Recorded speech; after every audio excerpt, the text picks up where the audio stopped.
सत्य को खोजने वाले सभी साधकों को हमारा प्रणाम।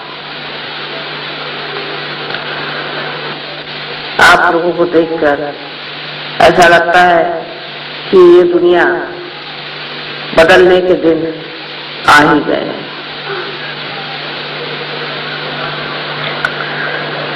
आपकी उत्कंठा बिल्कुल जाहिर है और आपकी इच्छा यही है कि हम सत्य को प्राप्त करें। सत्य के बारे में एक बात कहनी है कि सत्य जैसा है वैसा ही है। अगर हम चाहें कि उसे हम बदल दें तो उसे बदल नहीं सकते, और अगर हम चाहें कि अपने बुद्धि या मन से कोई एक धारणा बनाकर उसे सत्य कहें तो वो सत्य नहीं हो सकता। तो सत्य क्या है? सत्य एक है कि हम सब आत्मा हैं, हम आत्मा स्वरूप। इतने यहाँ सुंदरता से आराध की हुई है और इतने दीप जलाए हैं जिन्होंने प्रकाश दिया है, जिससे हम एक दूसरों को देख रहे हैं और जान रहे हैं। पर अगर यहाँ अज्ञान का अंधार हो, अंधियारा छाया हुआ हो और हम उस अज्ञान में खोए हुए हैं, तो एक ही बात जाननी चाहिए कि हम सब प्रकाशमय हो सकते हैं और हमारे अंदर भी दीप जल सकता है, और ये दीप हम बहुत आसानी से प्रज्वलित कर सकते हैं, जला सकते हैं और उसका उजाला सारे संसार में हम फैला सकते हैं। आज तक परमात्मा के नाम पर बड़ी मेहनत की गई। परमात्मा के विश्वास पर ही हम लोग जुटे रहे हैं। ये बात और किसी देश में नहीं जो हमारे देश में है कि कितनी भी विपत्तियां आई, कितनी भी तकलीफ हुई, तो भी हम सोचते रहे कि एक दिन ऐसा आएगा कि परमात्मा हमें जरूर रास्ता दिखाएगा और हम उस सुवर्ण दिन की राह देखते रहे जहां हम अपने मोक्ष को प्राप्त करें। हमें सिर्फ अपने अज्ञान से मोक्ष मिलना है, और यह अज्ञान हमारे अंदर तरह तरह की चीजों से आबसा हुआ। जैसे कि बचपन से कोई बात बताई जाती है, चार लोगों से सुनते हैं, या हम किसी एक घर में पैदा हो गए तो उस धर्म की बातें जो चल पड़ी वही हमारे लिए विशेष हो जाती है, और वो हर जगह अलग अलग रूप लेकर के ऐसी कुछ विचित्र हो जाती है कि हमारे बच्चे पूछते हैं कि ये सब करने से क्या फायदा हुआ। आप इतना सब कुछ करते हैं लेकिन आप में तो कोई अंतर नहीं हुआ, और कोई आदमी अगर हिंदू हो, चाहे मुसलमान हो, चाहे ईसाई हो, चाहे सिख हो, हर जाति का, हर धर्म का आदमी हर प्रकार का पाप कर सकता है, हर तरह का गुनाह कर सकता है। ये कैसे? अगर हम लोग धार्मिक है और हमारे अंदर का धर्म है तो हमसे गुनाह कैसे होता है? लेकिन हम देखते हैं जो बड़े बड़े संत साधु हो गए, जिनके हमारे सामने इतने उदाहरण हैं कि वो लोग कभी गलत काम नहीं करते और वो गलत लोगों के सामने झुकते भी नहीं। आप यहाँ पे औलिया निजामुद्दीन साहब के बारे में जानते हैं कि शाह ने कहा था कि अगर तू मेरे सामने झुकेगा नहीं तो मैं तेरी गर्दन उड़ा दूंगा। वो झुके नहीं, उनका मैं परमात्मा के सामने झुकता हूँ, और आप आगे भी जानते हैं कि उसके बाद उसी शाह की ही गर्दन उड़ गई।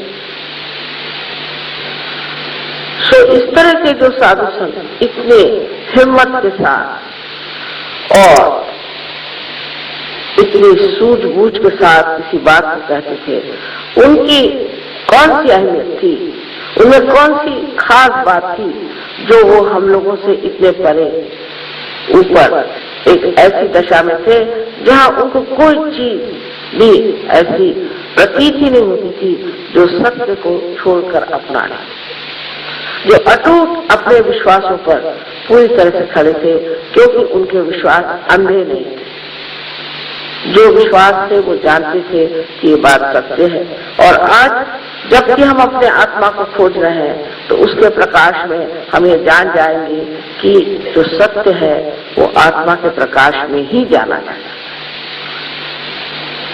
हरेक धर्म, संसार का हरेक धर्म आपका थोड़ा सा जान लें तो समझ लेंगे कि तत्व में हरेक धर्म एक है और हरेक धर्म में एक ही बात बताई गई है कि हमें नश्वर चीजों को छोड़ करके जो चिरंजीव, जो अनंत की चीज है उसे लेना है।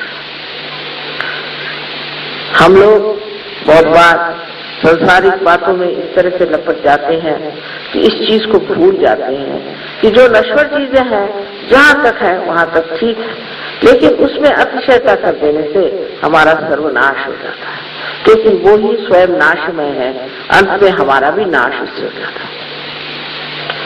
लेकिन इस सब को जानने के लिए हमारे अंदर ज्ञान होना चाहिए। ज्ञान का मतलब ये नहीं कि पढ़ना लिखना। बहुत से लोग हैं मुझे बताते हैं कि हम तो रोज जो है शिवलीलामृत पढ़ते हैं और हम रोज एक पूरा उसका अध्याय पूरा करते हैं, लेकिन आपके अंदर उससे कोई परिवर्तन हुआ? क्या आप शिवलीलामृत पढ़ने के बाद ऐसा कह सकते हैं कि इसके बाद आप कोई गुनाह नहीं करेंगे? या आप कुरान पढ़ने के बाद ऐसा कह सकते हैं कि अब इसके बाद हम कोई गुनाह नहीं करेंगे? या ग्रंथ साहब को पढ़ने के बाद क्या आप कह सकते हैं कि हम कोई गुनाह नहीं करेंगे? तो इन महान किताबों में जो लिखा है वो एक लिखी हुई चीज हो गई, वो हमारे अंदर नहीं है। जो कुछ भी है वो बाहर है, और उसमें अगर हम सोच लें कि इसको पढ़ने मात्र से ही हम ठीक हो जाएंगे तो ये हमारी गलत धारणा है।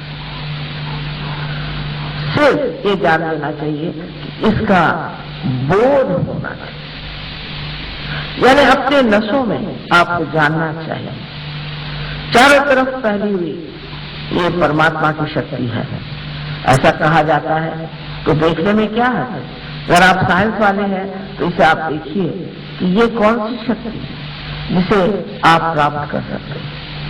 ये जो शक्ति हमारे अंदर है, ये शक्ति इससे कि हम उसे जानते हैं, वो भी अगर हम कहें कि आपके अंदर सुप्तावस्था में है तो क्या हर्ज है कि हम इसको पूरी तरह से प्राप्त कर दें, क्योंकि फिर ये हमारी ही शक्ति है और इससे हमें ही बोध होने वाला है और इससे हम ही बहुत ऊंचे उठ जाने वाले हैं। तो फिर क्यों ना हम इस चीज को पूरी तरह से अपना लें और इस पे पूरी बात करके जाने कि ये चीज है क्या। दूसरी बात ये भी कही जाती है, आज ही एक साहब ने मुझसे कहा कि कर्म करने से मनुष्य स्वच्छ हो जाता है। मैंने कहा मनुष्य कर्म क्या करता है? जब तक ये भावना आपके अंदर है कि आप कर्म कर रहे हैं तब तक आप स्वच्छ है ही नहीं, आपके अंदर अहंकार बैठा था और वो अहंकार जो है वो आपको बता रहा है कि आप ये कर्म कर रहे हैं, आप वो कर्म कर रहे हैं। तो वास्तविक हम लोग कर्म क्या करते हैं? कोई चीज मर गई, कोई पेड़ मर गया तो उससे फर्नीचर बना दिया, या कहीं पत्थर पे जो मरे हुए थे उनसे ला करके आपने अगर मकानात खड़े कर दिए तो आपने क्या बड़ा भारी काम कर लिया? मरे से मरा किया, आपने कोई जिंदा काम किया है? सहयोग के बाद जब आप पार हो जाते हैं तो आपके हाथों से कुंडलिनी उठती है। यही बात है कि हम कुछ भी नहीं कर सकते, ये जीवंत क्रिया है, या अपने आप घटित होती है और हर मानव का ये जन्म सिद्धाधिकार है कि वो इस योग को प्राप्त करे। भगवान ने आपको मनुष्य किस लिए बनाया? आधा अधूरा छोड़ देने के लिए, इस अज्ञान में गोते लगाने के लिए? ऐसा तो नहीं हो सकता। वो तो परमात्मा परम दयालु कृपावान है, वो क्या आपको इस तरह से छोड़ देंगे? बहुत से लोग सोचते हैं कि अब सारा संसार नष्ट होने वाला है। अरे किसने ये संसार बनाया? वो इतना बलिष्ठ और समर्थ है, वो क्या इस संसार को नष्ट होने देगा? कभी भी नहीं। और इसलिए जान लीजिए कि आप लोगों में से ही वो बलिष्ठ लोग तैयार होंगे जो सारे संसार को बदल सकते हैं और सारी दुनिया में आनंद ला सकते हैं। तो उसकी बात ये भी है कि ये जैसे यहाँ इतने सारे आपने लाइट्स लगाए हैं और तब तो पूछे कि भाई इन लाइट्स को इस तरह से जलाना है, तो कहेंगे एक स्विच है उसे जला दीजिए, लाइट हो जाएगी। इसी प्रकार आपके अंदर भी पूर्ण व्यवस्था हो गई।